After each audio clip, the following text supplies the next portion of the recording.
Hello students, today we are going to do basic features of our constitution.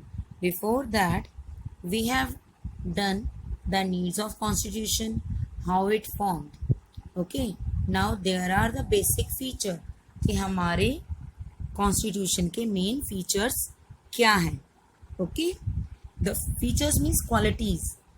ठीक है, तो main quality क्या है? The first one is unique constitution.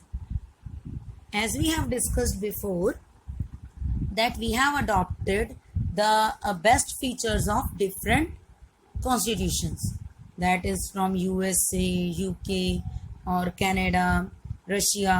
इन सब areas से हमने इन सब कॉन्स्टिट्यूशन से जो बेस्ट फीचर्स थे वो कलेक्ट कर लिए and adopted according to our conditions. अपने कंडीशंस के अकॉर्डिंग उन्हें मॉडिफाई किया और अडॉप्ट किया. Okay, so this made our constitution unique. ये फीचर हमारे कॉन्स्टिट्यूशन को यूनिक बनाता है. Okay, so let's read. The chief characteristics of the constitution of India is its uniqueness.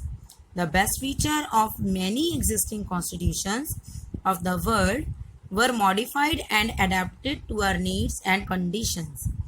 Thus, the Constitution of India is a combination of many good points of several constitutions. At the same time, the need and aspiration of the people are also not ignored. Clear कि हमने सभी के अच्छे features को अपने constitution में involve कर लिया, मॉडिफाई करके. एज इट इज़ नहीं, मॉडिफाई, चेंजेस लेकर. ठीक है, चेंजेस क्यों लिए? क्योंकि किसी और की कंट्री में कुछ और कंडीशंस थी, हमारी कंट्री में दूसरी कंडीशंस थी, but the feature is good. तो हमें वो फीचर अपनी कंट्री के लिए भी ऐड करना था, तो अपने अकॉर्डिंग उसको चेंज कर लिया और we had added in our constitution. Okay, तो इंडिया का कॉन्स्टिट्यूशन जो है, it is a combination of good points of several constitution. Okay, so बहुत से कॉन्स्टिट्यूशन का एक मिक्सचर है और साथ ही ये हमारी ज़रूरतों और हमारी एस्पिरेशंस मीन्स इच्छाएं, हमारी क्या हम चाहते हैं वो लोगों की ज़रूरतों और एस्पिरेशंस को इग्नोर भी नहीं किया गया. Okay, next is lengthiest constitution. अगर हम सभी में से थोड़ा थोड़ा लेते रहेंगे तो क्या होगा? हमारे पास बहुत ज़्यादा चीज़ें हो जाएंगी. लेट्स टेक एन एग्जाम्पल कि लंच बॉक्स हैं बहुत सारे बच्चों के. हम क्लास में 40-50 स्टूडेंट्स होते हैं, तो हमारे लंच बॉक्सेस हैं, सबके पास एक एक वेजिटेबल है, राइट. बट अगर हम एक दूसरे से शेयर कर लें तो सबके पास डिफरेंट टाइप की बहुत सारी वेजिटेबल्स हो जाएंगी. हर किसी का टिफिन वैरायटीज से भर जाएगा.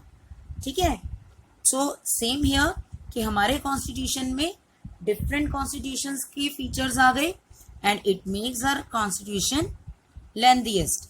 इसने हमारे कॉन्स्टिट्यूशन को सबसे बड़ा कॉन्स्टिट्यूशन, लेंथीएस्ट कॉन्स्टिट्यूशन और डिटेल्ड कॉन्स्टिट्यूशन बनाया. Okay, it is divided into 22 parts and has 395 articles. और ये कॉन्स्टिट्यूशन कितने पार्ट्स में डिवाइडेड है? 22 पार्ट्स. 22 पार्ट्स में डिवाइडेड है और 395 आर्टिकल्स हैं, 12 शेड्यूल्स हैं. ये हर पार्ट के डिफरेंट आगे पार्ट्स किए हुए हैं. Okay, total 22 parts, 395 articles and 12 schedules. इन डिफरेंट पार्ट्स में इंडिया का कॉन्स्टिट्यूशन डिवाइडेड है. The constituent assembly spent 2 years 11 months. Constituent assembly को कितना टाइम लगा इसे बनाने में? It takes 2 years 11 months and 18 days to complete its final draft.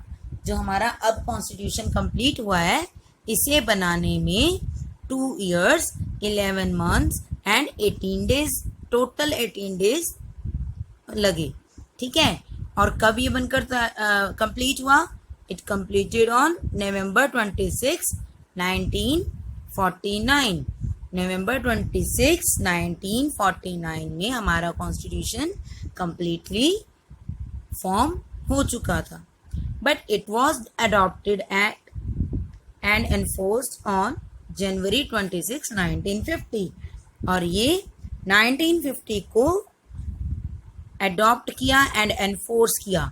Enforce means that it starts working. ठीक है, जब इसने वर्क करना स्टार्ट कर दिया, इसके रूल्स और रेगुलेशंस को मानना शुरू कर दिया। ठीक है, the next is written constitution. Written constitution means it is our constitution that is written. ठीक है, we have discussed before that the Constitution of UK is not written, okay, but our constitution is a written constitution and it was drafted and enacted by Constituent Assembly.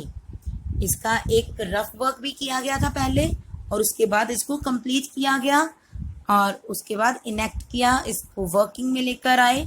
सो ये किसने किया work? It was drafted and enacted bye constituent assembly. Okay, and the constituent assembly was elected for this purpose only. ये constituent assembly constitution form करने के लिए ही elect की गई थी। Okay, it was presided over by Dr. Rajendra Prasad and Dr. Bhimrao Ambedkar was the chairman of its drafting committee. अब constituent assembly के president कौन थे? That was Dr. Rajendra Prasad. Who was the president of Constituent Assembly? Dr. Rajendra Prasad. But drafting committee जिसने proper way में इसको तैयार किया, इसका जो आज हम प्रॉपर कॉन्स्टिट्यूशन को देख रहे हैं, इसका एक जो तरीका है बनाने का, वो प्रॉपर जो वे था वो किसने किया? ड्राफ्टिंग कमेटी ने ड्राफ्ट जो इसका तैयार किया। ओके, एंड उसके चेयरमैन कौन थे? The chairman of drafting committee was doctor B.R. Ambedkar. The full name is doctor Bhimrao Ambedkar. ठीक है, okay, the next one is rigid and flexible. Rigid means जो बहुत हार्ड हो। ठीक है, rigid means hard and flexible. We all know that जो flexible हो, जो कहीं भी एडजस्ट हो जाए, ठीक है, दैट इज फ्लेक्सिबल। तो हमारा कॉन्स्टिट्यूशन जो है वो रिजिड भी है और फ्लेक्सिबल भी है। How it is rigid? Rigid ऐसे है कि वी कांट चेंज इट। ठीक है, हम इसको चेंज नहीं कर सकते। It can not be amended easily. आसानी से इसमें चेंजेस नहीं लेके आ सकते। जैसे अभी डेमोक्रेसी है कि we elected our representative to form the government, और कोई और किंग जो यहाँ पे प्राइम मिनिस्टर या मिनिस्टर बन जाए तो वो इसको चेंज कर दे कि नहीं, अब से डेमोक्रेसी खत्म और डिक्टेटरशिप स्टार्ट। नो, ऐसा नहीं हो सकता। It means it can not be amended easily. ठीक है, ये इजीली अमेंड नहीं हो सकता, चेंज नहीं हो सकता। That's why it is called rigid, इसलिए हम इसे रिजिड कहते हैं। And on the contrary it is flexible, it can be changes easily. ये अमेंडेड इजीली हो जाता है। इजीली कैसे हो जाता है? अभी आपने देखा कि Jammu Kashmir was a state, ठीक है, but it was written in the constitution that Jammu Kashmir was a state, okay, but now it is a union territory. It means constitution में changes किए गए और जम्मू कश्मीर को यूनियन टेरिटरी बना दिया। तो इसमें हमारे कॉन्स्टिट्यूशन में दोनों फीचर्स हैं कि ये रिजिड भी है और फ्लेक्सिबल भी है। Okay, the strength of rigid constitution is that it is stable and is a guarantee against hasty changes. अब हमारे कॉन्स्टिट्यूशन की क्या स्ट्रेंथ है कि ये स्टेबल है, इसके बेस में कोई चेंज नहीं कर सकते। बेस में चेंज मतलब, बेस का मतलब है जैसे हम अगर घर बनाते हैं तो उसमें हम बेस बनाते हैं ना, नींव भरते हैं। ऊपर हम जितने मर्जी रूम्स बना लें, उसके बाद जितनी मर्जी स्टोरीज बना लें, first story, second story, third story, अलग अलग लेवल्स बना लें हम हाउस पर उसका जो बेस है, उसकी जो नींव है वो सेम रहती है। तो सेम कॉन्स्टिट्यूशन में भी हम बेस को नहीं हिला सकते, बट आगे फर्दर इसमें ऊपर और नई बिल्डिंग्स बन सकती हैं और नया चेंजेस हो सकता है, बट इसका जो बेस है, जो इसके प्रॉपर टर्म्स एंड कंडीशंस हैं, उनको चेंज नहीं किया जा सकता। A flexible constitution is considered progressive in nature and helpful in the development of the nation. और flexible constitution का मतलब है कि जैसे जैसे ज़रूरत पड़े हम उसमें चेंज कर सकें with the development of the country और the changing conditions, हम इसमें धीरे धीरे चेंज कर सकते हैं। और हमारे कॉन्स्टिट्यूशन मेकर्स ने दोनों चीज़ों को माइंड में रखा कि टाइम के साथ साथ यहाँ की कंडीशंस भी चेंज होंगी, ठीक है, हम डेवलप करेंगे और उसके कारण यहाँ पर डिफरेंट टाइप की प्रॉब्लम्स भी आएंगी, उसके सोल्यूशन निकालने होंगे। तो हमें दोनों तरह का कॉन्स्टिट्यूशन दिया, rigid as well as flexible. Okay, now there are 3 methods of amendment. 3 methods है हमारे पास अमेंडमेंट के, and we will discuss these methods tomorrow. Okay, so read these